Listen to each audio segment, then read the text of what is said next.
Sallallahu Alaihi Wasallam, maka di sana kita akan lihat betapa jujurnya Nabi Muhammad SAW dalam pergerakan seharian dia. Seperti yang kita tahu, Nabi Muhammad SAW juga ialah seorang saudagar ataupun peniaga. Bagaimana Siti Khadijah, isteri Nabi SAW, kata redha atau percaya kepada Nabi Muhammad SAW apabila Nabi SAW menjalankan atau membantu Siti Khadijah dalam menjalankan urus niaga dan barang-barang Siti Khadijah. Rasulullah SAW tidak pernah menipu walaupun sedikit dalam bidang ataupun dalam semasa dia berurus niaga. Jadi nak menunjukkan di sini, apabila kita berurus niaga, sebab riba dan faedah ni dia berbentuk urus niaga ataupun dalam Islam bahasa Arab kita panggil muamalat. Muamalat ni urus niaga lah, mudah faham.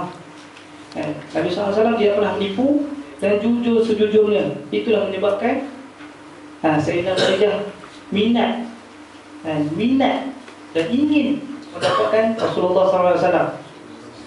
Itu antaranya lah. Kemudian kita boleh soroti juga sejarah yang pernah dinukilkan kepada kita, iaitu zaman Khulafa Ar-Rasyidin dan zaman Sayyidina Umar, di mana Sayyidina Umar pernah memerintahkan kepada rakyatnya dan kepada orang-orang di bawahannya. Apa Sayyidina Umar kata? Mafhum dia, untuk mudah faham, mafhum dia, jangan kamu masuk ke pasar selagi mana kamu tidak faham apa itu muamalat, urus niaga perniagaan. Mafhum dia begini. Dalam erti kata lain, kalau kita nak terjemahkan atau kita perjelaskan benda ni, nak bagi tahu, Sayyidina Umar menekankan sungguh-sungguh berkaitan bab muamalat ataupun urus niaga ni secara telus. Dan secara telus, makna kata, apabila kamu ingin jadi peniaga ataupun kamu ingin menjadi orang ataupun pembeli, peniaga atau pembeli, maka janganlah kamu berurus niaga dengan selain apa yang Islam tetapkan. Sebab riba adalah satu perkara yang Islam tidak suka dan benci. Ayat Quran pun ada menyebut, hadis Nabi pun ada sebut. Sekali lagi anak keterangan. Okey. Sebelum jauh lagi, anak bagi tahu impak, sedikit impak. Apabila kita bergelombang atau bermain dengan perkara-perkara riba ni. Sebagai contoh, kalau kita pergi, kita lihat ke barat, Amerika Syarikat. Kita nampak Amerika Syarikat ni satu negara yang kuat. Kuat dari segi kekuatan tentera dia, kuat dari segi keuangan dia, kuat dari segi pertanian dia, dan macam-macam lagi. Banyak sangatlah. Tetapi sebenarnya hakikatnya Amerika mengalami masalah hutang yang sangat besar. Dalam arti kata lain, Amerika sebenarnya tidak kuat dari segi keuangan.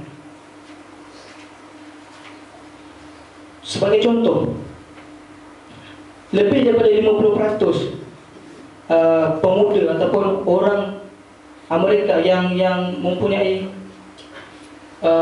kerja atau kata berkerjaya menggunakan kad kredit. Apabila kita menggunakan kad kredit, maka di sana nak tak nak kita kena bayar hutang. Istilah kad kredit ni ialah kita berhutang dulu, bayar kemudian. Disebabkan faedah yang melambung. Faedah yang melambung maknanya, contoh kalau kita hutang 10,000, kita kena bayar 20,000. Berganda, macam alung lah. Dan alung paling besar sekarang kat dunia ialah bank dunia, alung paling besar sekali. Kemudian bank-bank yang lain, bank-bank komersial yang lain, itu alung, anak-anak alung lah, angah, aci, uda semua dah. Disebabkan itu, jadi rakyat Amerika ataupun Amerika itu sendiri terpaksa menanggung hutang lebih daripada 1 trilion lebih. Yang bulan 2010 yang lepas katanya 3 trilion lebih. Terpaksa menanggung hutang disebabkan buat satu perkara, melanggar perintah Allah SWT. Ini yang Allah SWT nak tunjuk pada manusia. Itu sedikitlah pencerahan awal yang anda berikan kepada saudara-saudara sekalian sebelum kita masuk pada ketah kerja yang diberikan. Okey, boleh kita tengok ketah kerja yang diberikan dulu. Santai-santai anggaplah anda ni seorang orang biasa. Kita berkongsi-kongsi maklumat, berkongsi ilmu. Jangan anggapkan anda sebagai tok guru. Takut semua sahabat dengar, sahabat anggap benda ni semua betul belaka. Jangan anggap macam tu. Kalau anda salah di depan ni, silakan untuk membetulnya. Okey.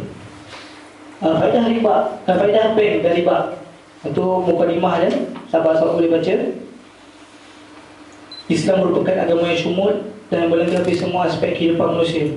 Justru, Islam telah meletakkan garis panduan dalam berbagai skop kehidupan agar tidak melanggar batasan syariat atau syarak, termasuklah dalam sektor ekonomi. Okey, kemudian disebut lagi itu, sebenarnya bukan hanya Islam yang mengharamkan dan mengutuk amalan riba, malah agama yang lain juga tidak setuju dengan pengamalan riba. Agama lain juga tidak setuju dengan pengamalan riba, kerana ia menzalimi manusia lain. Buktinya riba turut diharamkan di kalangan orang Yahudi. Larangan ini termaktub di dalam kitab mereka, sama ada di dalam kitab undang-undang Talmud atau Ibrani. Selain itu, riba juga dicela oleh ajaran Kristian. Okey, sahabat-sahabat yang dirahmati Allah SWT, kita ambil sikit maklumat berkaitan dengan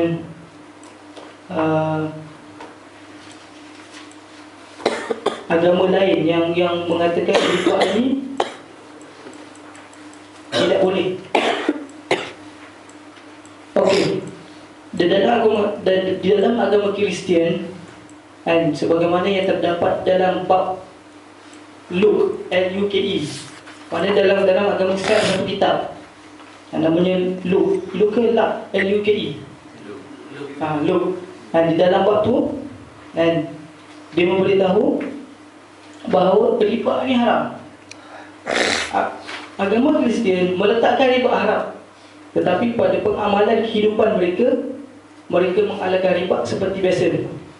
Sebab apa? Kalau sahabat-sahabat maklumat tambahan sikit lah, kalau kita mungkin suruh dia dekat sini, cukup sekadar percaya 3 Tuhan ini telah memadai untuk masuk agama Kristian dan selamat daripada segala ni lah, dosa dan sebagainya.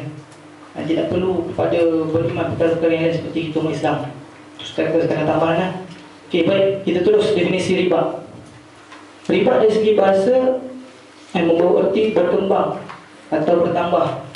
Kalau dalam bahasa Arab dipanggil irtifaq ataupun yazid ataupun nahu dan sebagainya. Maksudnya benda-benda yang bertambah ataupun benda-benda yang berganda. Jadi definisinya ialah benda-benda riba, maknanya benda-benda yang berganda, apa-apa yang kita gandakan. Okey, sebagaimana yang termaktub dalam Al-Quran, dalam surah Al-Hajj ayat 5. Okey, boleh tengok ayat Quran tu. Anda terus baca terjemahan dia.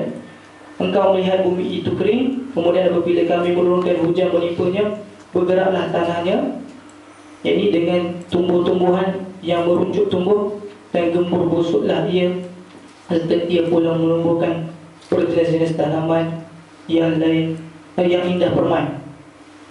Okey, nak dibagi tahu kat sini ialah serta ia pula menumbuhkan berjenis-jenis tanaman.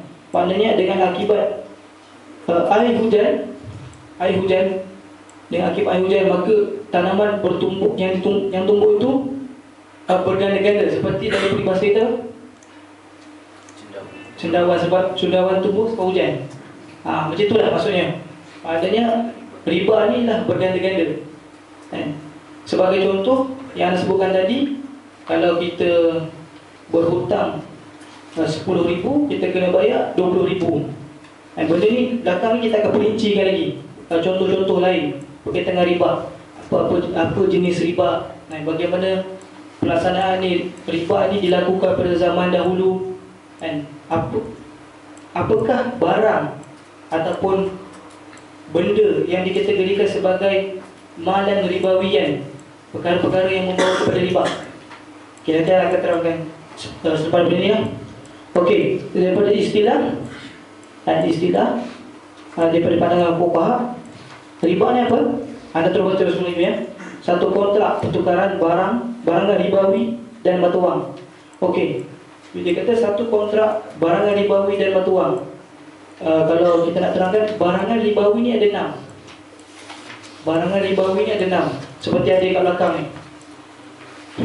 Dia termaktub dalam hadis Sahih Muslim. Az-zahabu bil-zahabi, wal-fiddatu bil-fiddati, wal-burru bil-burri, wal-qamhu bil-qamhi, ila akhir hadis. Dia ada 6. Cuma yang penting dia, yang hujung sekali dia akan beritahu masalan bimasalin, sawaan bisawain. Apabila terjadi pertukaran ini, perlulah ia sama timbang antara dia. Sama ada mekial ni ialah ukuran atau sukatan, atau mizan ni timbangan. Sukatan, saya nak terjemah, sukatan seperti gantang, cupak. Kalau mizan ni 1 kilo, 2 gram dan sebagainya. Okey, ni yang dibagi tahu ialah pertukaran barang ribawi dan mata wang yang menghasilkan penambahan nilai tetap yang disyaratkan semasa kontrak berlaku di atas suatu pinjaman disebabkan atas oleh perbezaan nilai akibat kuantiti yang berbeza atau membeza waktu pertukaran. Okey, nanti anda akan terangkanlah. Dan apabila kita tukar, contoh kita tukar emas dengan emas, sekarang saya nak emas awak, kan? Dalam masa sama awak kena bagi emas awak pada saya. Tetapi dia bagi emas, kawan kita yang tadi bagi emas dia dulu pada kita, bagi dahulu lah, bagi sekarang pada kita. Lepas tu kita bagi lewat. Macam mana? Apakah istilah riba dinamakan? Nanti akan terangkan. Nanti sikit-sikit dulu. Sebab bab riba ni, kalau nak ikutkan kami belajar masa tahun 2 kuliah syariah, bab riba ni kami belajar hampir 2-3 minggu. Sebab bendanya sangat besar dan meluas. Jadi pada malam ni anak tak serabutkan ni minda sahabat-sahabat. Jadi kita ambil sikit-sikit, kita ambil asas-asas untuk memahami riba tu macam mana. Secara dasarnya gini lah. Satu kontrak pertukaran barangan ribawi dan mata wang yang menghasilkan penambahan nilai tetap yang disyaratkan semasa kontrak berlaku di atas suatu pinjaman disebabkan oleh perbezaan nilai akibat kuantiti yang berbeza ataupun perbezaan waktu pertukaran. Baiklah. Kemudian kat sini dia ada ulama menggariskan apakah itu barang-barang riba. Yang pertama, kalau di segi nilai mata wang ialah emas dan perak. Bagaimana dengan besi? Besi tak termasuk. Dia emas dan perak. Itu segi sudut inilah nilai mata wang. Sebab kalau emas kita panggil zahab ataupun kita panggil dinar, yes. Emas kita panggil dinar. Nak tahu nama lain dia? Emas kita panggil dinar. Sebab zaman Nabi SAW, mata wang ni dah digunakan. Mata wang emas ni tidak digunakan tapi dipanggil dinar.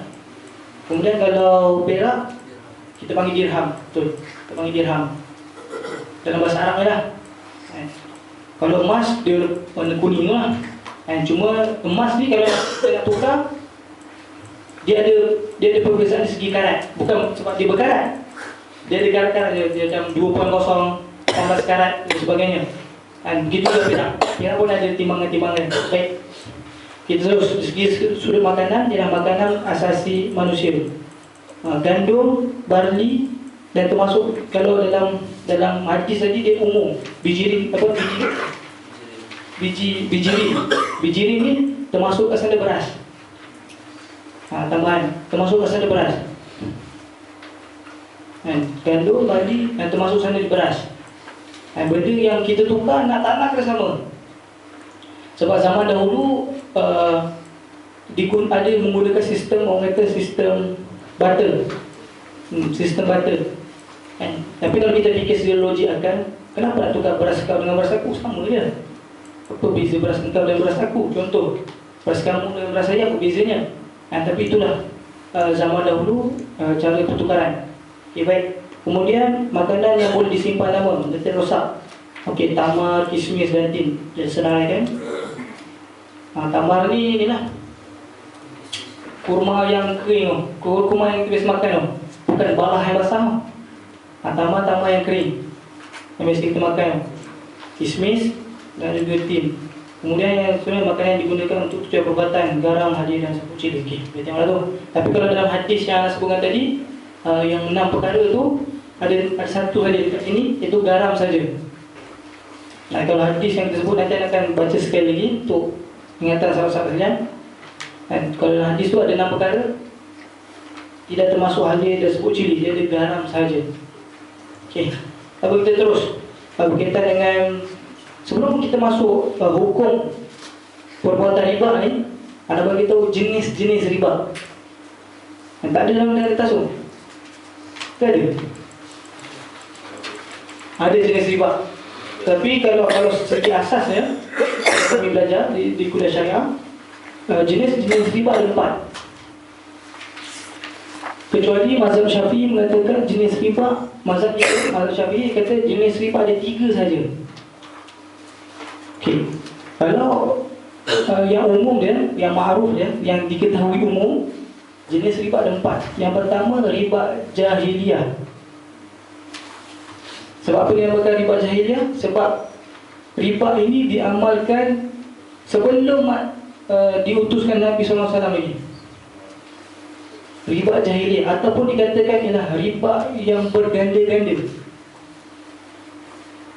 Okey.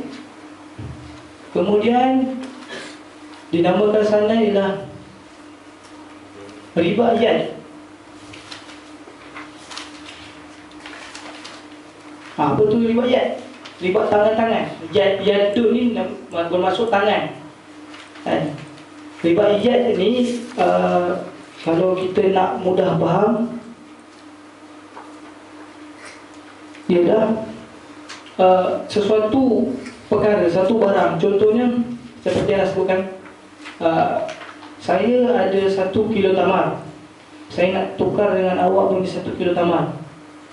Tetapi awak bagi dulu tamar awak dekat saya, sebab saya punya tamar saya tinggal dekat mana? Dekat rumah atau dekat gudang dan sebagainya.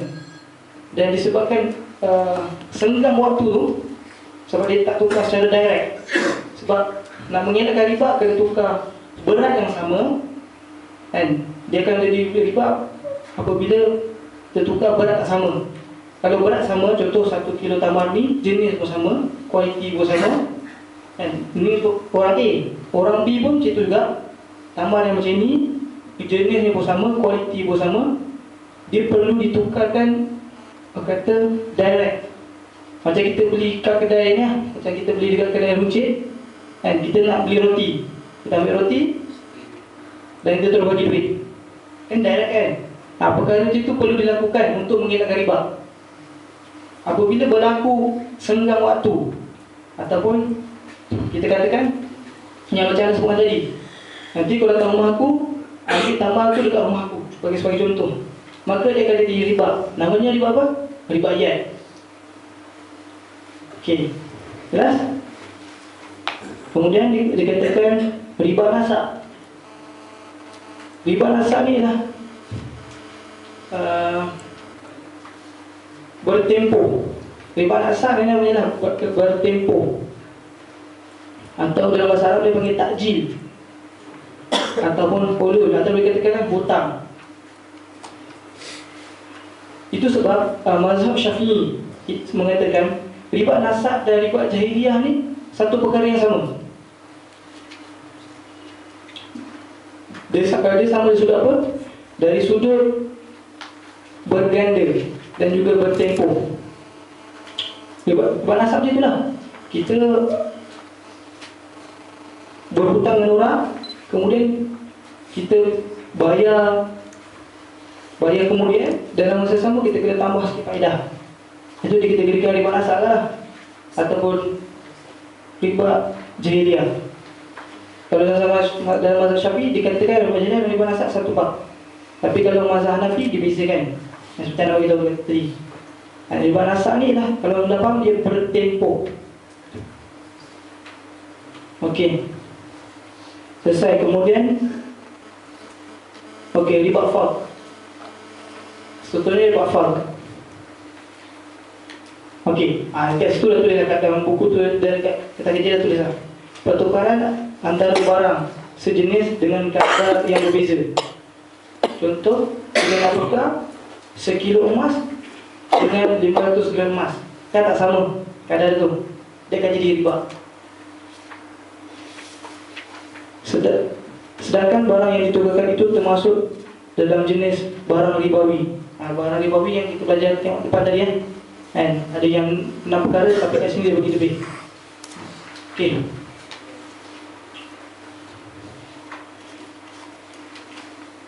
Kita boleh tengok lagi. Kita tengok balik dekat muka surat 2. Hukum perbuatan riba. Okey. Secara pastinya hukum riba adalah haram, berpandukan dengan dalil Al-Quran dan hadis. Perkara utama yang menjadi sebab pengharaman tersebut iaitu yang pertama, lebih. Sebarang bentuk lebihan dalam bentuk ziyadah fil amwal ribawi.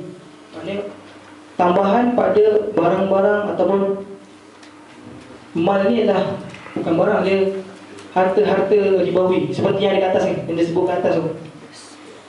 Emas, perak, gandum, bali. Sebarang tambahan yang diwujudkan akan menjadikan perkara itu riba. Cuma dia akan berbeza di sudut sama ada dia riba jahiliyah, riba nasab, riba fard ataupun riba yad. Ada beza kat situ. Tapi semua riba haram.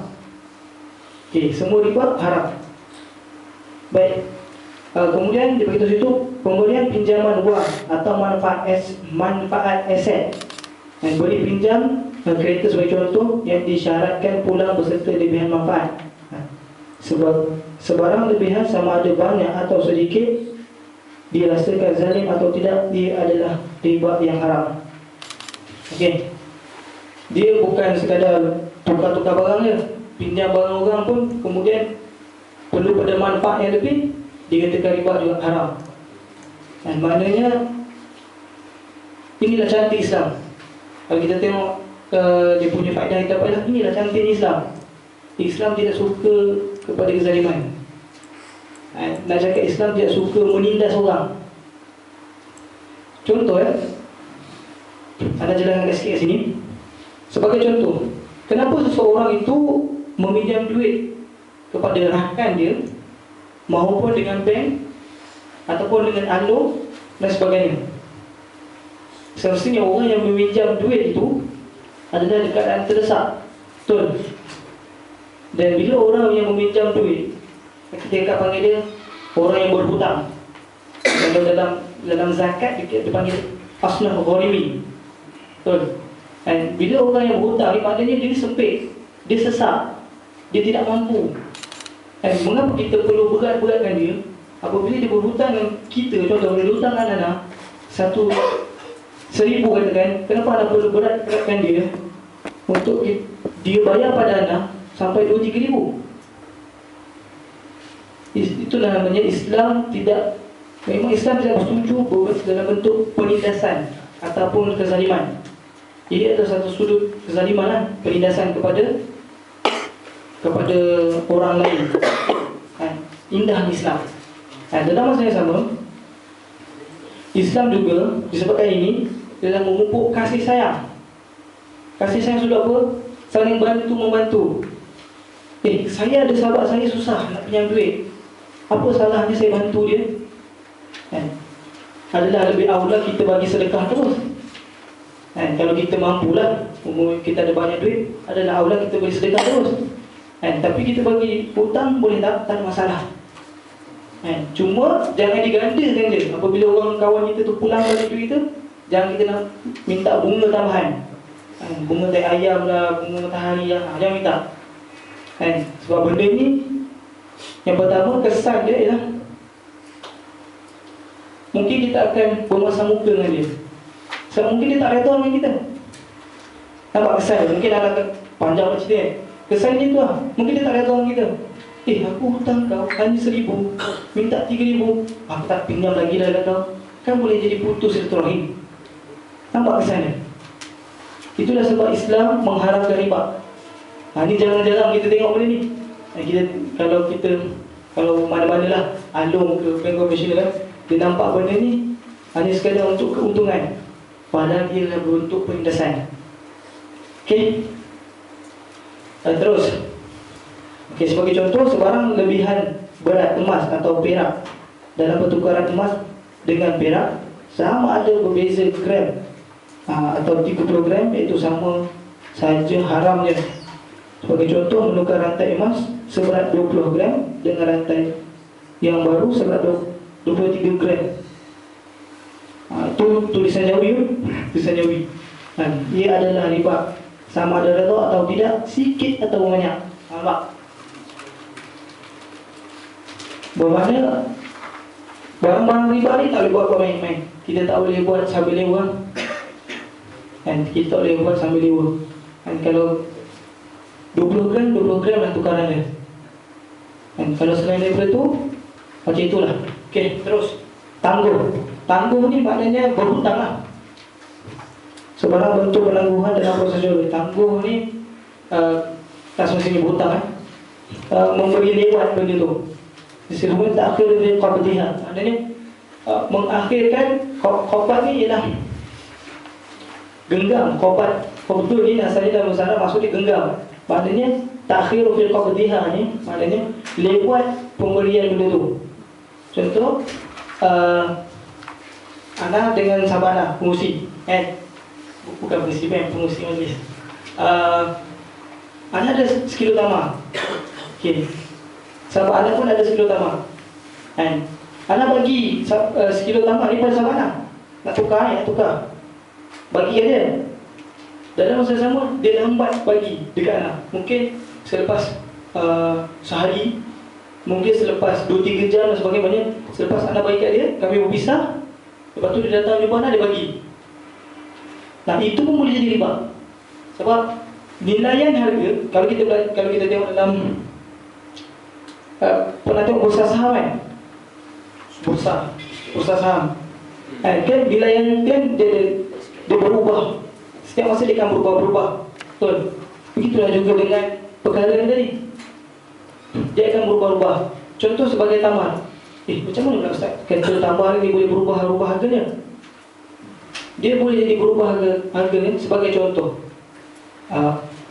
Apabila anda menukar tamar dengan sahabat A ni tadi, B ni tadi, anda tukar. Dalam masa yang sama, tiba-tiba di pasaran sampai tamar yang baru, yang lagi lawa, yang lagi cantik. Tiba di pasaran, di pasar ke dan di gudang dan sebagainya, tiba maknanya ada tamar stok baru sampai. Maka harga tamar Ana tadi yang agak mungkin agak sedikit lama, dia akan menjadi harga yang lebih murah. Harga dia akan terjejas, nampak? Itu sebab dia tidak boleh takhir. Okey. Baik.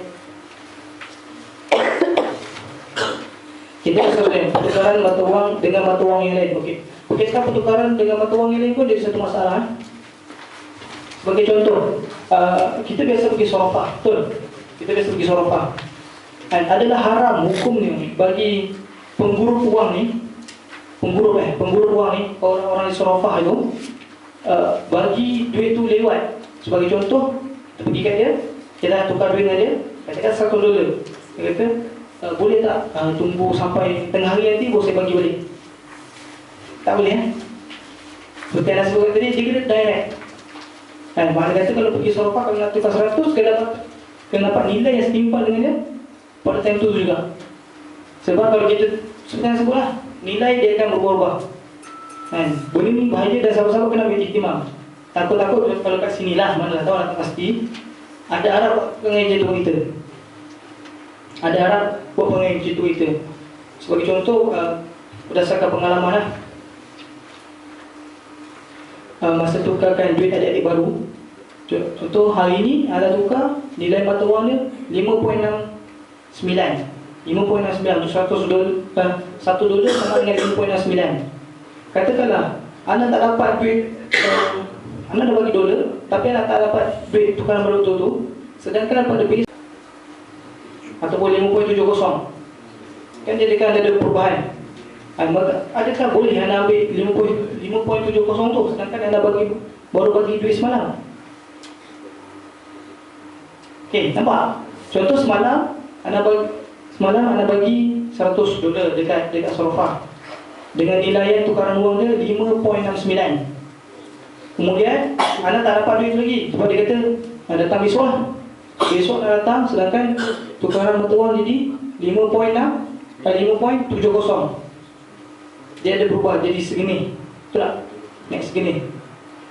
Adakah anda kena ambil nilai 5.69 ataupun 5.70? Untuk ikut hukum dia, anda kena ambil 5.69. 5.69 sebab dia akan jadi berganda. Yang mudaratnya dekat ni orang pemburu wang lah, bukan kat anda. Kalau sebaliknya, anda pula akan jadi mudarat. Okey, jelas kan? Okey, terus pertukaran emas dengan emas atau dengan perak. Okey, sahabat anda dah jelas tadi.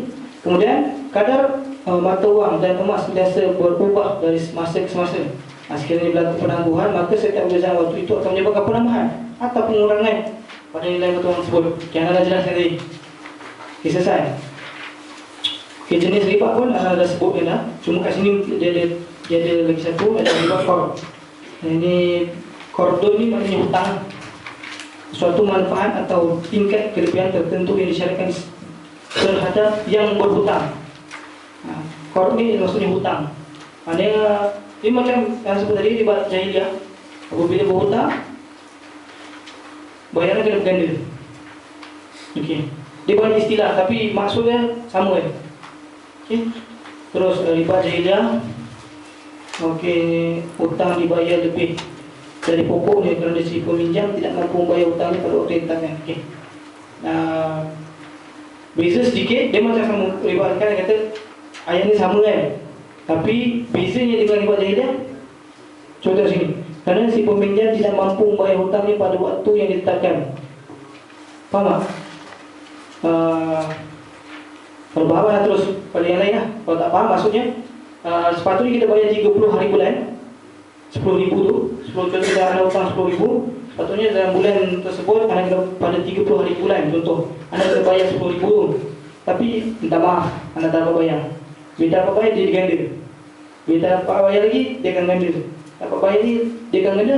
Sama macam kad kredit. Benda ni sama macam kad kredit. Kad kredit macam tu sifat dia. Apabila contoh kad kredit, kalau kita maklum ada yang termasuk ada dua jenis. Anda masuk sikit lah kad kredit kan, sebab dia berkaitan dengan riba juga. Dua jenis, golden card dengan silver card. Silver card ni bawah sikit lah. Nak diterangkan ada banyak, ada 7-8 dia punya bentuk. Syarat-syarat kalau kata bentuk-bentuk istilah silver card. Kalau yang biasa orang boleh lah golden card. Yang kalau kita tahu iklan, pergi mana-mana guna card ni. Itu golden card lah. Dia golden card ni ada ulama mengatakan dia tak ada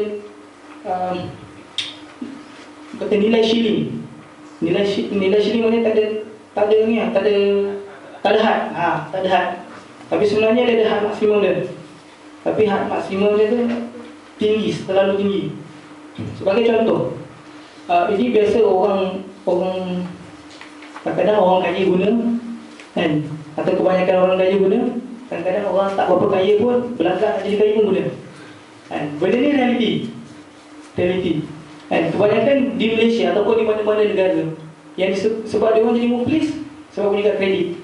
Sebagai contoh ialah mudah bawa kad kan, macam bawa kad bank. Kita pergi mana-mana kita pakai kad tu, swipe. Kita maaf bunyi swipe dapat bang kita nak. Pergi butik tu, cantik je baju ni. Dia tu kena pergi counter, ni kat saya swipe. Sampai hujung bulan tengok kena bayar sampai 13,000. Tak apa lah, gaji 10,000 gaji 10,000, hutang 13,000. Dalam masa yang sama, guna dekat lagi, ada lagi boleh guna lagi. Ni minda ni betul berlaku. Sebab sahabat ada keluarga ni pakai kad kredit, dan keluarga anda pun ada pakai kad kredit. Dia berlaku macam ni memperlewat-lewatkan bayar hutang. Jadi apabila dia dah jadi macam tu contohnya sepatutnya dia bayar pada hujung bulan ataupun awal bulan. Dia mengikut perjanjian kita. Di sana dia ada tambahan. Tambahannya macam mana? Okey, katakanlah yang sebut tadi kita hutang 13,000. Sepatutnya kita bayar 13,000. Tetapi di receipt yang kita dapat, kebiasaannya kita akan bayar sama ada 14,000 ataupun 15,000. Kenapa lebih? Kenapa bayar lebih kan? Selalu kita dengar, kenapa bayar lebih? 2,000 ni ataupun 1,000 ini dia akan istilahkan sebagai charge perkhidmatan. Tetapi dalam masa kita akad, kebiasaannya tak sebut. Ini salah satu riba yang disembunyikan. Dalam masa yang sama, apabila pada bulan tu kita dah tak dapat bayar, dia akan bagi notis. Dia akan bagi notis pada bulan berikutnya, nilainya akan jadi lain. Mungkin 20,000, mungkin 17,000. Kenapa kerja macam tu? Sebab awak tak bayar, faedah naik. Sebab awak tak bayar, faedah naik. Ini yang diamalkan oleh bank ataupun syarikat macam Visa, Mastercard dan macam-macam lah. Yang ini yang tidak dibenarkan. Yang ini tak dibenarkan. Ini antara salah satu bentuk riba jahiliah. Okey, jelas. Okey, terus ini yang bawah ni dah riba berkaitan jual beli yang anda datangkan tadi. Okey, terus kepada peringkat pengharaman riba. Dia sesuatu hukum yang Allah SWT turunkan, dia ada peringkat-peringkat dia. Maknanya tadarruj, dia ada peringkat-peringkat dia lah. Seperti macam itu solat lah. Kalau sampai sebelum anda masuk sini, anda cerita sedikit dulu sedikit. Tak maaf boleh. Contohnya solat pada awal Islam datang, siapa je yang solat? Semestinya Nabi Muhammad SAW. Kemudian Nabi SAW diajar oleh Sayyidina Jibril di luar kota Mekah, di pinggir Mekah. Kemudian Sayyidina Muhammad SAW balik, dia boleh buka kitab sirah, balik. Dia ajar pula pada isterinya, Sayyidina Khadijah. Kemudian selesai dia ajar Sayyidina Khadijah, dia ajar pula kepada Sayyidina Ali. Rutin itu selalu dilakukan oleh Nabi SAW. Tapi kalau Nabi SAW sembahyang dengan Sayyidina Ali, dia akan keluar selepas zuhur di pinggir Mekah dan solat bersama Sayyidina Ali. Kemudian selepas daripada asar, Nabi Muhammad SAW dan Sayyidina Ali balik. Dia berperingkat, tarik seorang dulu, ajar seorang dulu, tu ajar seorang dulu, dah faham semua, baru pada yang lebih global lah, pada kesemua. Termasuk kita sekarang menaikkan solat. Betul? Okey, begitu juga dengan pengharaman riba. Okey, hukum hakam Islam diturunkan kepada manusia dengan cara berperingkat-peringkat. Ini kerana kekuatan iman dan penghayatan yang tinggi terhadap suruhan Allah merupakan ukuran utama dalam mentaati suruhan perintahnya. Nabi SAW mendidik para sahabat dengan menanamkan iman di dalam hati-hati mereka, sebagaimana yang berlaku selama 13 tahun di Mekah. Okey, terus amalan riba sudah menjadi satu perbuatan yang biasa bagi kaum jahiliah sebelum kebangkitan Nabi SAW. Sebagian besar orang-orang kaya menindas golongan miskin dan dhaif. Islam datang sebagai penyelamat dan rahmat untuk semua, mengadili setiap perbuatan manusia. Terdapat 4 peringkat dalam pengharaman riba, seperti mana yang tertulis di dalam 4 surah yang berbeza, iaitu surah Ar-Rum, surah Nisa, surah Ali Imran, dan yang terakhirlah surah Al-Baqarah. Okey, dia terus anda kan tengok lewat bismillah. Okey, dia terus peringkat pertama, ayat 9 surah Ar-Rum. Wa ma ataitum min riba liyarbu fi amwalin nas fala yarbu indallah wa ma ataitum min zakatin turiduna wajha Allah fa ulaika humul mudha'ifun. Maaf tu saya kecil. Dan ketahuilah bahawa sesuatu pemberian atau tambahan yang kamu berikan, riba yang bermakna tambahan atau tambahan yang kamu berikan supaya bertambah kembangnya dalam pusingan harta manusia, maka ia tidak sekali-kali akan kembang di sisi Allah, tidak mendatangkan kebaikan dan sebaliknya sesuatu pemberian sedekah yang kamu berikan dengan tujuan mengharapkan ridha Allah semata-mata, maka mereka yang melakukannya itu orang-orang yang beroleh pahala berganda-ganda. Okey. Kat sini jelas menandakan apabila kita melakukan riba. Dekat sini dia tidak memberitahu haram riba lagi. Kalau tengok ayat ni, ada satu tanda mengatakan riba haram. Cuma dia buat banding beza. Kalau kamu buat riba, sebenarnya harta kamu tak bertambah. Kalau kamu sedekah, maka keberkatan harta kamu tadi, sebab kamu sedekah, dia akan bertambah. Sebab saya sebut tadi, riba ni walaupun pada kita, contoh pada kita yang mengamalkan riba, kita tahu duit pada orang, banyak betul duit pada kita, tapi sebenarnya pada hakikatnya, kalau di sudut satu yang lain, sebenarnya dia tidak menyenangkan kita pun. Malah dia menyusahkan kita. Selain menyusahkan nak kira orang ni hutang sekian berapa persen yang nak naik, satu hal lagi nak dikira kan. Satu lagi dia menyusahkan diri kita sebab orang musuh kita. Dan apabila macam tu, sebenarnya bukan kita akan dekat pada orang, malah kita akan jauh pada orang. Itu sebab kalau sahabat-sahabat tengok, kenapa Along lah kita kata kan, kenapa dia kena ada geng-geng dia, kenapa dia ada upah orang untuk pukul orang dan sebagainya. Kenapa dia tak seorang lah? Itulah namanya penakut. Betul. Ini hakikat sebenarnya. Apabila kita buat perkara-perkara riba, orang tak suka kita. Orang yang berhutang, kita mana suka kita. Kita peras ubud dia dan sebagainya, mana suka. Kalau dia tak pasang kawan-kawan dia, tak pasang geng, tak maaf bahasa orang zaman dulu, tak pasang geng, kawan ataupun panggil dia punya gerombolan dia, macam mana dia nak laksanakan dia punya kutipan hutang? Confirm dia akan sama ada dia dikeronyok ke dalam bahasa Selangor ya, ataupun dibelasah ke atau sebagainya. Nampak natijah. Okey, baik, kita terus. Ayat tersebut menerangkan kelebihan dalam memberi sedekah berbanding dengan mengambil keuntungan dengan jalan yang tidak diridhai Allah. Orang yang mengambil riba tidak sekali-kali mendapat keuntungan hasil usaha yang haram tersebut, malah mendapat kecercaan daripada Allah SWT.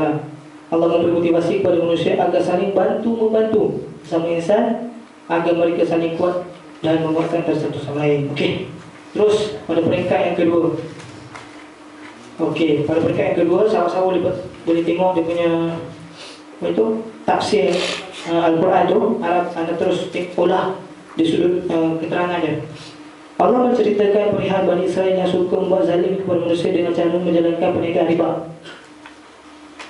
Maknanya riba ni bukan sejak zaman Nabi Muhammad SAW. Sebelum daripada tu memang bangsa Yahudi ni memang mengamalkan riba.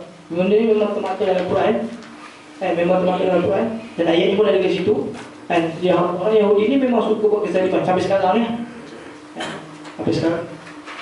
Sampai sekarang ni pun mereka suka mengamalkan perkara tu. Dan segala modus operandi berkaitan dengan pinjaman plus faedah, kad kredit dan sebagainya, modus operandi tersebut dijalankan oleh mereka ni. Modus operandi tersebut dijalankan oleh mereka ni. Jadi kita tidak boleh kenapa kita melihat seolah-olah Yahudi dan seangkatan dengannya macam kaya. Sebab memang modus operandi mereka untuk buat benda ni. Okey. Terus riba adalah salah satu bentuk kezaliman dan penindasan kepada golongan yang lemah. Oleh demikian, balasan dan azab yang pedih adalah setimpal dengan kejahatan tersebut.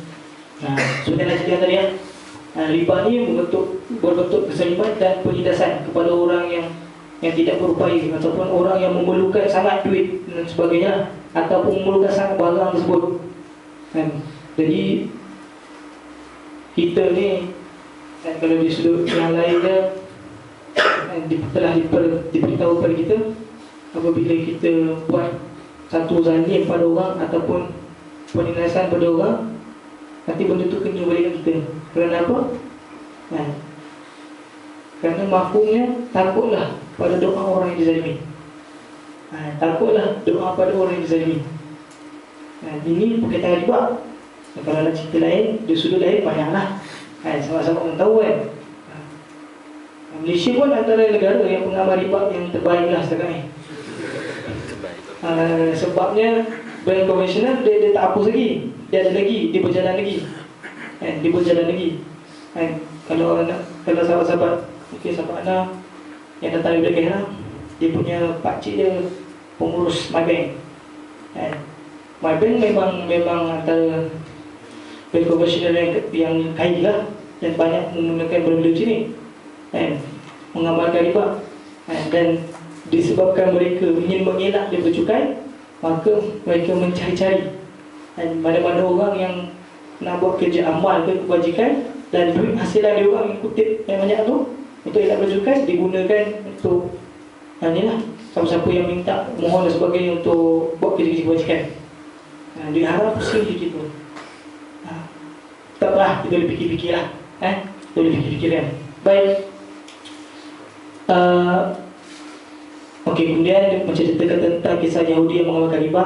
Seterusnya ayat 161 menerangkan bahawa riba adalah salah satu contoh kezaliman kata manusia lain. Riba dikaitkan dengan makanan, dengan memakan harta manusia dengan jalan yang salah. Okey, balasan kepada orang yang menjalankan riba. Okey, saya peringkat yang ketiga di surah Imran. Kita boleh tengok kat surah tu, larangan keras terhadap perbuatan riba. Maknanya ni dah start haram. Sebelum ni dia dah beritahu satu larangan.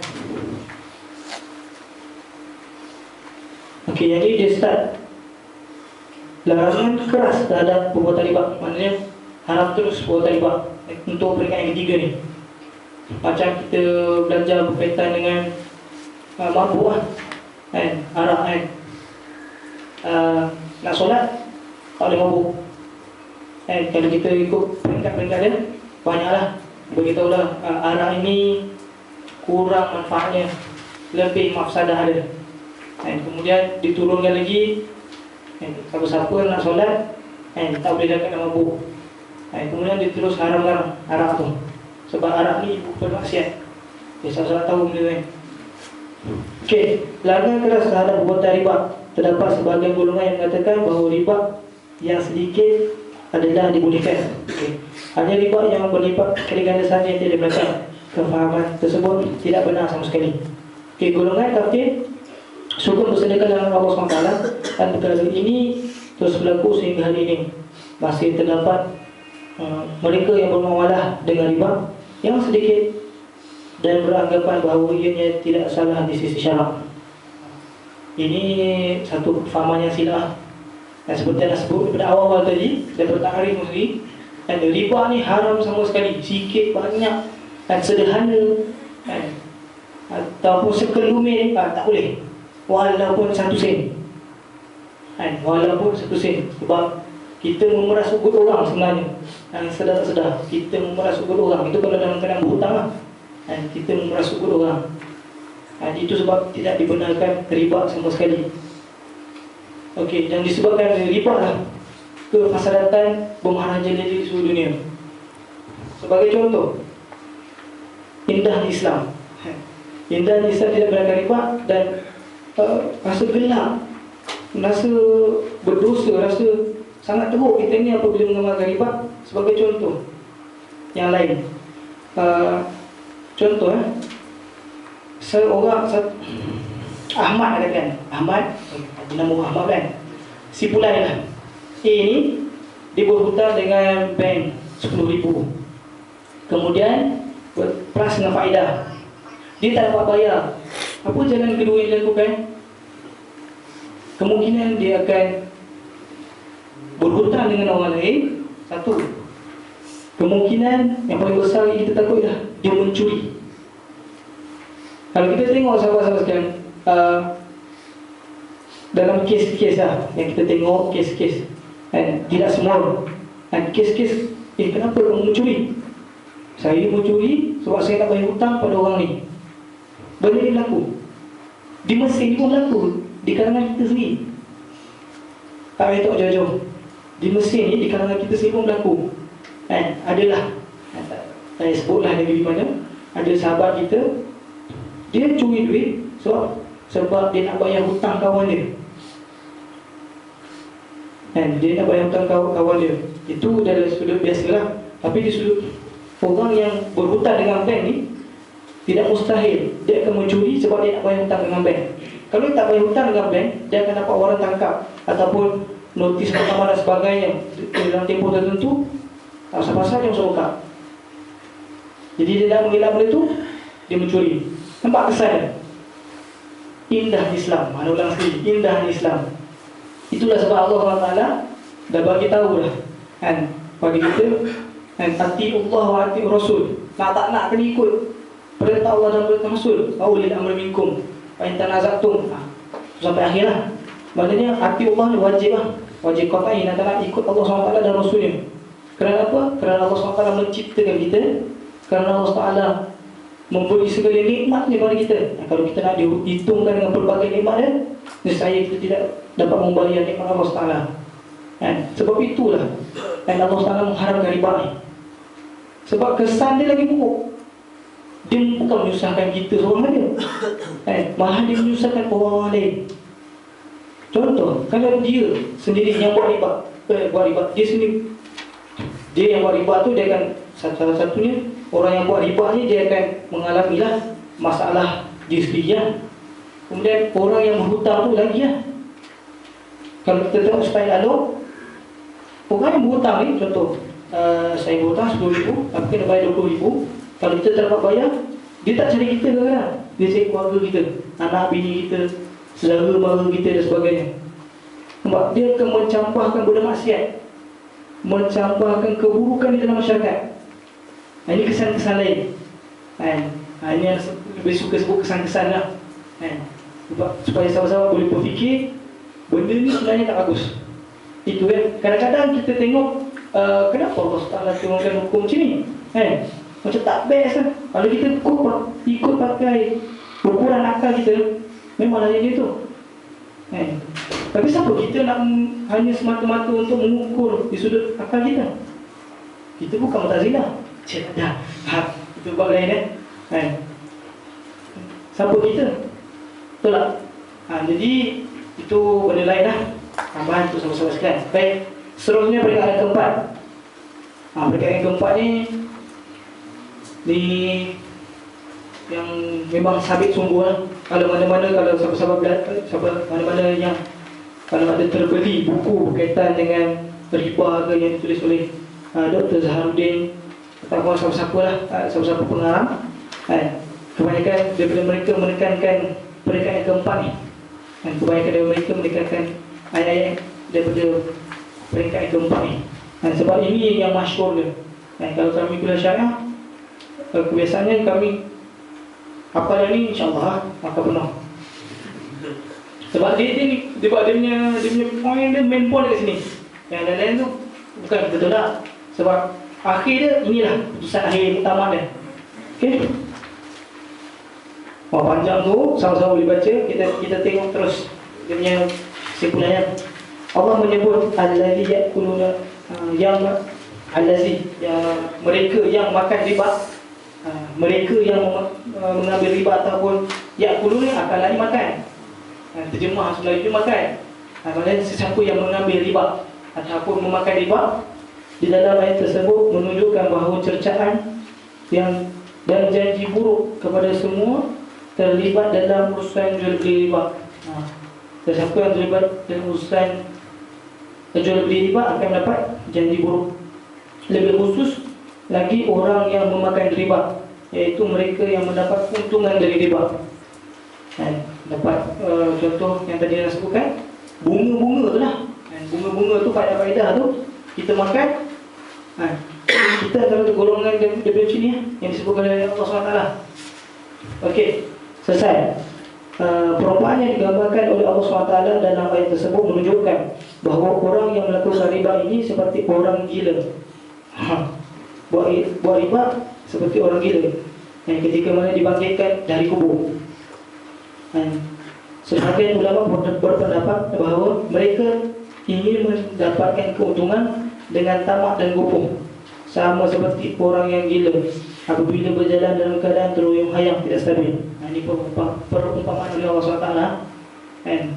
Orang kata gelojoh. Gelojoh. Nak cepat kaya, gelojoh. Gunakan riba. Tak boleh. Orang gelojoh, kalau kita tengok kawan-kawan, kalau tengoklah siapa-siapa lah, kawan-kawan lah, siapa-siapa lah yang makan, kadang-kadang gelojoh, jangan. Kan buas. Buas. Maknanya buas. Buas rakus. Macam singa kan, membaham busa, kan rakus. Macam itulah dibaratkan orang yang mengamalkan riba. Dia nak sangat cepat kaya, dia kau dia pegang. Itulah perumpamannya. Okey. Terus Allah menegaskan bahawa riba dan jual beli adalah dua perkara yang berbeza. Itu yang nombor tu adalah nombor dua. Nombor dua dalam hal dua perkara yang berbeza. Jual beli adalah halal dan riba adalah haram secara syarak. Okey. Selesai. Kesan buruk dari perbuatan riba. Itu sama-sama dibaca. Banyaklah nak tunjuk tadi kesan buruk apabila kita mengamalkan riba. Banyak sangat. Sama-sama kita tengok. Hilang keberkatan kalau kita sini. Yang pertama, pemakai dan pemberi riba memperangi Allah SWT dan Rasulullah SAW. Ini seperti yang disebut tadi. Umpama orang yang mengamalkan riba ni dia memerangi Allah SWT dan Rasulnya.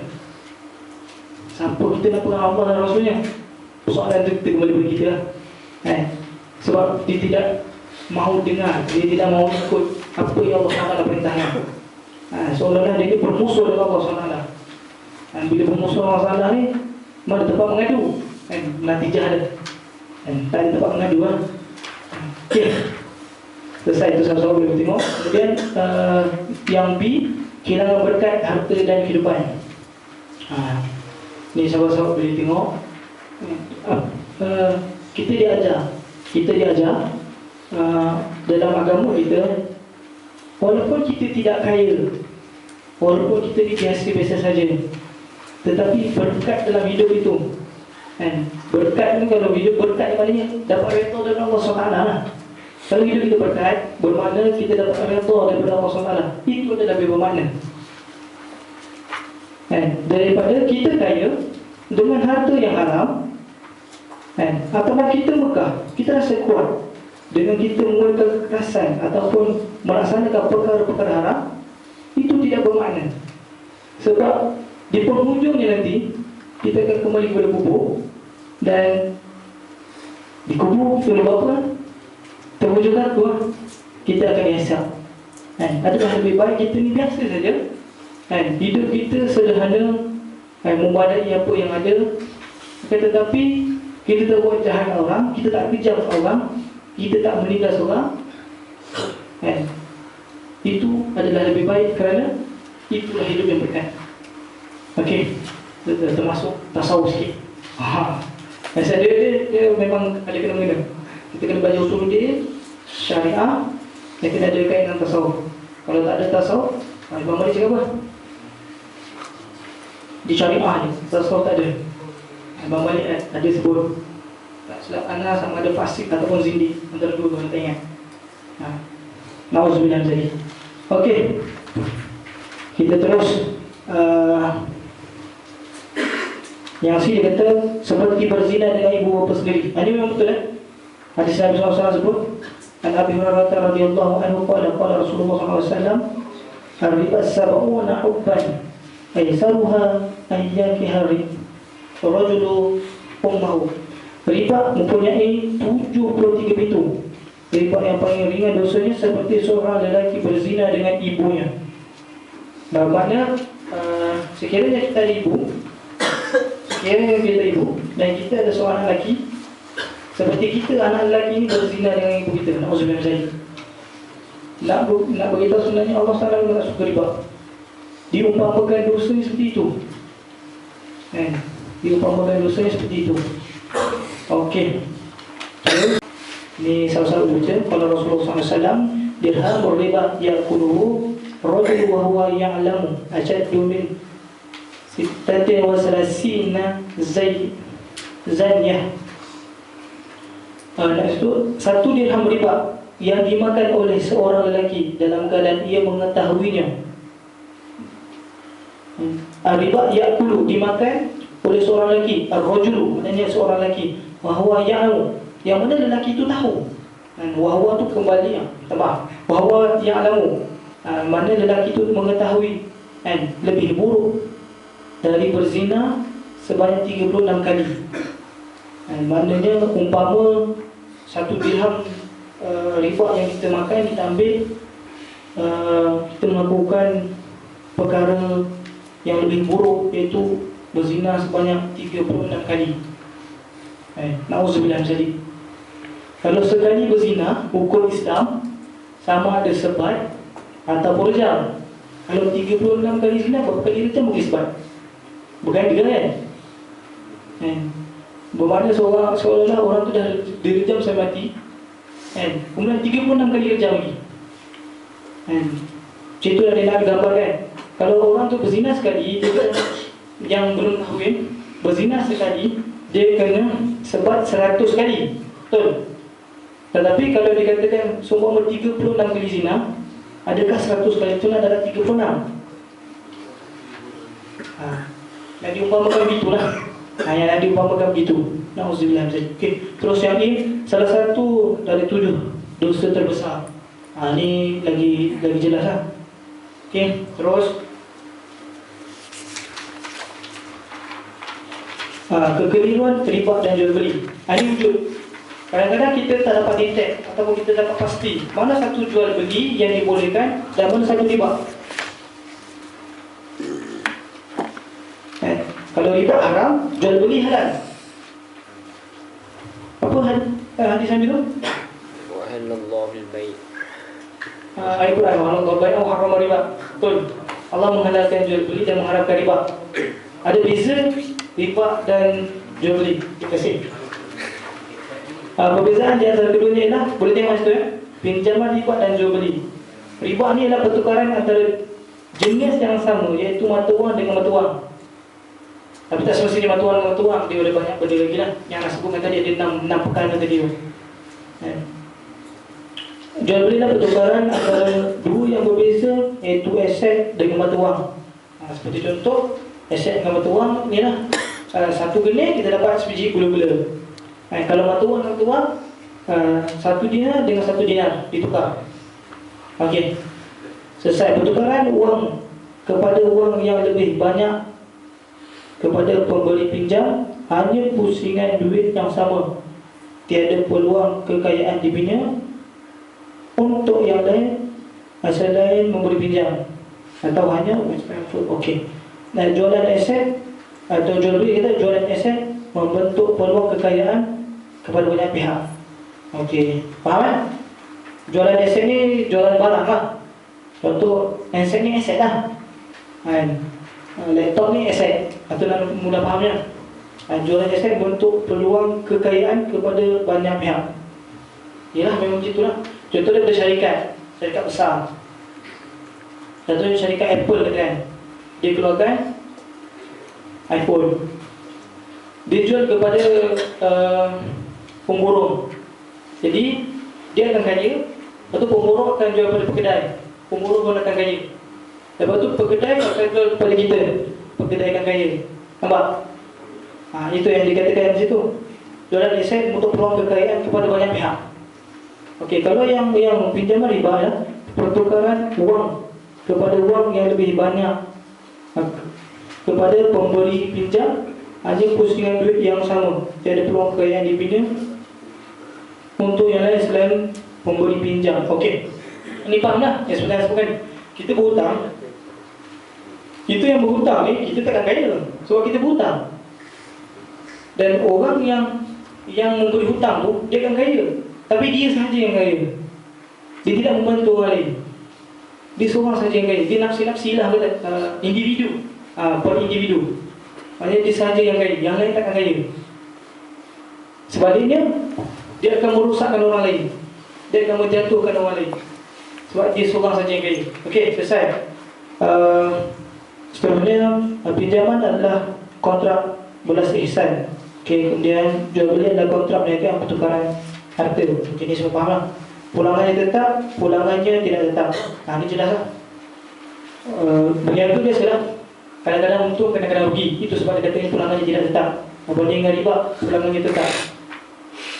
Nah, kalau kita nak banyak ni yang kita dapat. Kalau banyak tu, banyak tu dapat. Kalau kita berniaga ni, tak semestinya dia dapat banyak tu.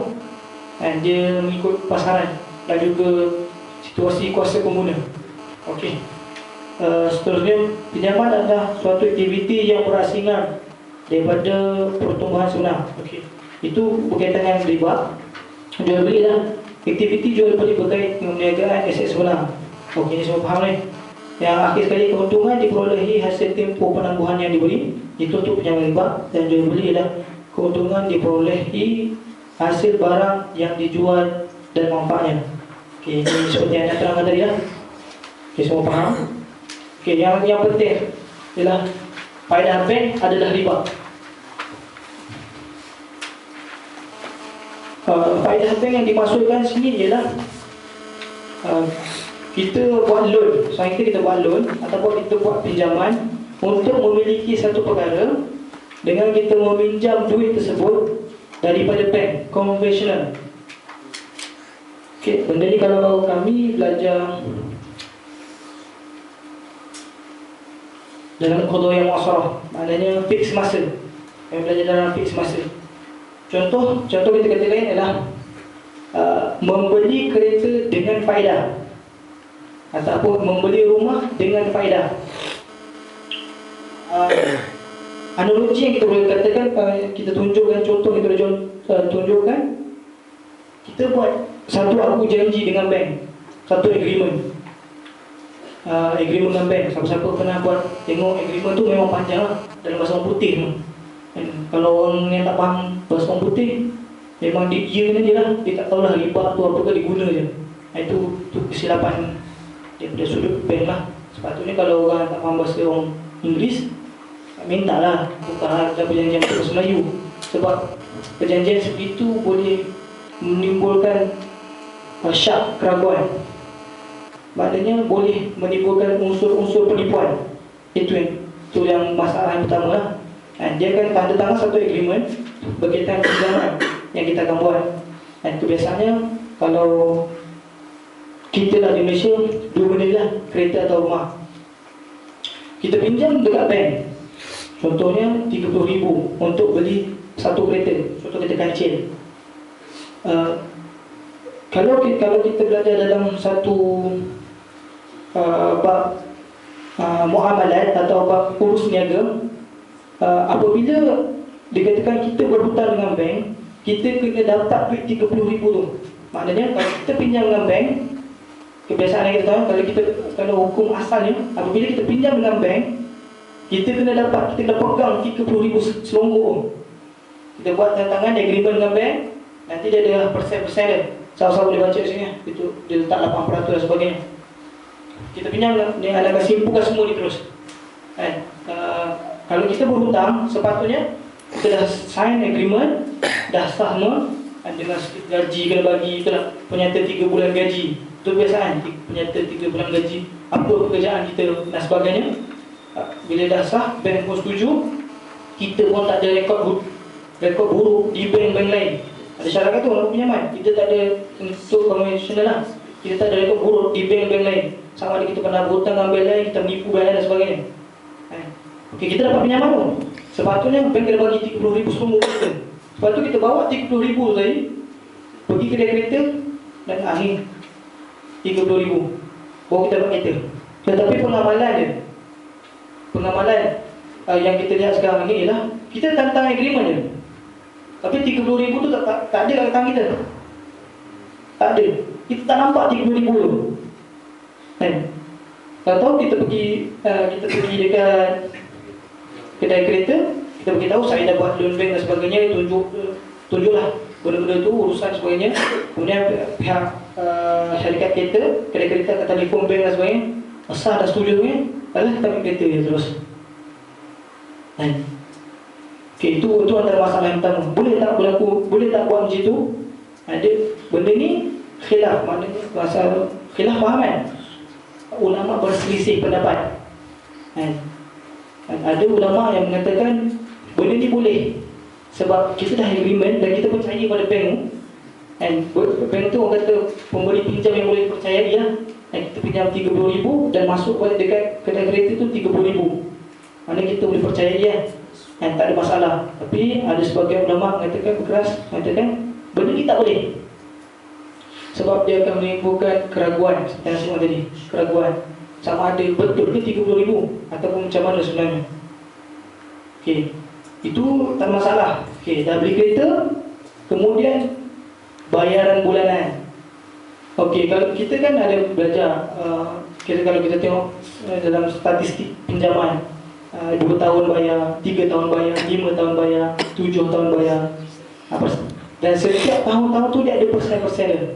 Kalau kita ambil tempoh nilai yang sedikit, contoh setahun ataupun 2 tahun, di persen sedikit kan? Contoh masa Saurah ni, masa balik Saurah itu baru beli motor kan? Anak baru beli motor. Kita harga asal 5,200. Tapi kalau kita nak bayar dalam tempoh setahun atau 2 tahun, dia akan naik sikit. Jadi 5,500 itu, 5,800. Dia tak sampai 6,000 lah kan? Dia ada persen tapi sedikit. Tapi kalau kita pinjam dalam tempoh yang panjang kan? Seperti contoh ini kebiasaan orang Malaysia kita guna. Mana-mana orang yang berpendapatan sederhana, average lebih kurang 3,000 ke 5,000 kan? 3,000 ke 5,000. Biasa kalau dia pinjam, kalau buat loan rumah terutamanya, dia akan buat loan rumah sama ada 10 tahun ataupun 20 tahun. Bila panjang loan rumah tu, harga rumah akan mahal. Sebab ada kisah lah, ada keluarga anak sendiri, kita yang ambil keluarga lain, keluarga anak sendiri, kita beli rumah pada tahun 1962 dengan harga 25,000. Disebabkan ada faedah yang ditetapkan, ada persen. Contohnya dalam ini ditulis 8%, kadang-kadang ada 20% dan sebagainya, 3% lah.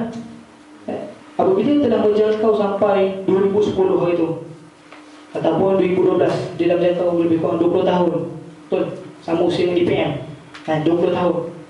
Dia punya harga rumah tersebut, kalau kita masih berhutang rumah tu, kalau kita pinjam dalam tempoh 20 tahun, kita kena pulangkan balik dekat bank tersebut lebih kurang 60,000. Berganda. Kita pinjam 25,000, kita kena bayar 60,000. Berapa ganda? Triple kan? 3 kali ganda. Nampak konsep riba kan? Tapi bank akan menggunakan taktik ataupun alasan, iaitu harga semasa. Benda ni sahabat-sahabat akan belajar, sahabat-sahabat akan belajar pula. Benda ni kalau anda sendiri kuliah syariah akan belajar pinjaman rumah dengan faedah. Dan hukum dia adalah haram. Sebab akad mula-mula masa kita sign tantangan agreement adalah 25,000 kan? Tapi dia beritahu persen dan sebagainya, kita kena bayar 60,000. Nampak? Dia berganda. Ini minta maaf, anda banyak baca fakta, sebab ini adalah realiti kita di Malaysia. Apabila kita pulang ke Malaysia, benda ini sedar tak sedar mungkin kita akan jadi pengamal dia. Betul, kalau kita contoh, walaupun kita gaji 8,000, nak beli rumah dengan harga average sekarang, kalau tengok, kalau kampung, kalau rumah kawasan kampung pun 50,000. Kalau bandar pekan sikit, macam mana Kuala Selangor tu dah harga 80-90,000. Kalau di Shah Alam lagi lah 100,000. Mustahil lah kita nak kumpul duit sampai 100,000. Macam-macam kerja lah kita kena buat pagi jadi doktor, petang jadi doktor lagi, malam buka kedai, niaga dan sebagainya. Untuk dapat 100,000 tu cash money, bayar rumah. Dan dalam masa sama SPRM lah lagi, satu hal lagi pula. Jadi benda-benda ni benda mustahil. Dan benda ni adalah realiti kehidupan kita. Nak tak nak kita akan kena buat pinjaman. Benda ni biasa. Dan tanyalah abang-abang kita ataupun mana-mana sahabat-sahabat kita yang pulang ke Malaysia, mesti dia akan buat pinjaman. Sama ada pinjaman itu dia buat dari sudut konvensional ataupun Islami. Tapi kalau dari Islami tak ada masalah. Dari Islami tak ada masalah. Kalau konvensional tu yang masalah. Dia akan jadi, ni yang katakan, faedah bank adalah riba. Ini yang kita masukkan tadi. Seperti yang itu dah jadi 60,000. Maknanya kita dah rugi banyak ribu dari situ. Kalau diikutkan, kalau contoh 25,000 tolak 60,000, ada baki berapa ribu? 35,000. 35,000 tu boleh dapat kereta, kan? Boleh tambah kat rumah tu dia tambah pondok kecil sikit panu, kan? Ataupun tambah jadi 2 tingkat dan sebagainya. Kan rugi. Tapi itulah hakikatnya apabila bank nak mendas kita. Tapi ada jalan penyelesaian. Anda kita tahu lah, walaupun tak sebut dalam ni, tetapi ada penyelesaian. Namanya baik vitamin ajin. Baik vitamin ajin. Baik ni jual beli dengan pertama ni ialah harga. Jual beli dengan harga yang bertempoh. Maksud kata macam ni. Bank kita nak beli rumah, tapi kita menggunakan wasilah bank. Maknanya bank jadi perantara kita. Bank belikan rumah untuk kita. Katakanlah bank beli rumah untuk kita dengan harga 30,000, katakan. Mustahil lah 30,000 kan. Kalau rumah 1 bilik boleh lah 30,000 sebagai contoh. Kemudian apabila bank beli rumah tu, kita beli dekat bank. Dan bank boleh jual lah dengan ikut harga dia lah. Mungkin bank akan jual kita 40,000, 50,000 ataupun 60,000. Dan kita akan bayar dengan harga kapasiti tu 60,000 saja. Tak boleh lebih. Itu yang dia ajar Islam lah. Ataupun lagi dengan cara lain, kita menyewa untuk sebab bila kita katakan haram faedah bank ni, maknanya kita tidak boleh sekongkol dengan benda riba ni. Faham kan? Kita tidak boleh bersama-sama dengan orang melaksanakan riba ni. Sebab kita dah tahu benda ni haram. Jadi kaedah yang lain lah, kita sewa rumah ataupun rumah sewa lah. Seperti boleh sebut je, seperti Dewan Ulama PAS lah, yang sekarang ni kenal semua. Apa?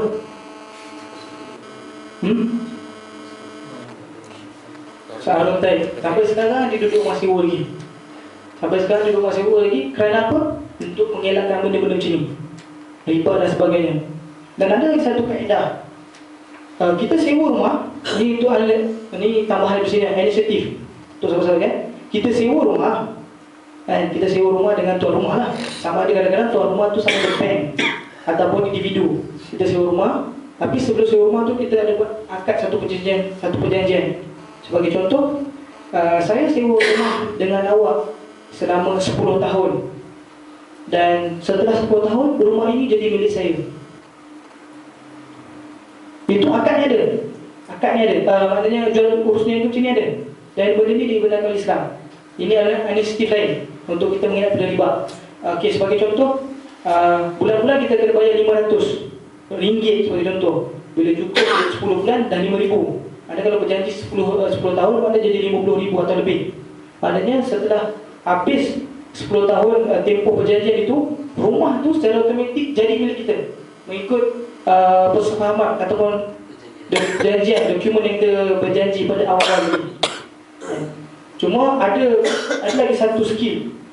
Ada satu skill, bentuk yang sama, cuma tuan rumah dia kata, okey, setelah 10 tahun boleh jadi milik kau, tapi kau kena bayar dengan aku sekian-sekian RM ataupun gini dan sebagainya.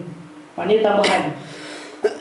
Itu boleh, tapi dengan syarat disebut dalam ni dokumen ataupun perjanjian. Ini inisiatif lain, inisiatif lain untuk kita mengelak daripada riba. Sebab hukum asal bila kita kata faedah bank, perkara ni adalah riba. Okey, tak kira lah apa-apa pun. Okey. Okey, itu secara umumnya untuk anak konklusikan kaitan faedah bank dan riba bersama dengan kata langkah-langkah lain ataupun alternatif lain yang kita boleh gunakan untuk mengelakkan daripada riba. Untuk kesan faedah riba bank kepada kehidupan manusia, sama-sama boleh tengoklah, boleh baca. meruntuhkan moral dan akhlak sememangnya, menimbulkan sikap sikapnya malah kecil dan kurang dinamik. Itu semestinya. Okey, pinjaman dalam Islam atau kita sama-sama boleh baca pinjaman dalam Islam, pinjaman yang dibenarkan oleh Islam. Boleh baca, benda ni mudah dipahami. Dan akhir kata daripada anak minta maaf banyak-banyak seperti soal-soal kalian. Sepatutnya pukul 9.30 tadi dah berhenti. Tapi yang terlajak sikit, minta maaf dia mengganggu masa sahabat sekalian. Medik nak study pada malam ni. Untuk kuliah esok harinya, itu saja daripada anak. Kekurangan, biasalah. Benda-benda lebih itu adalah kelebihan sahabat-sahabat lah. Yang sahabat-sahabat boleh dapat daripada anak. Saja daripada. Assalamualaikum warahmatullahi wabarakatuh.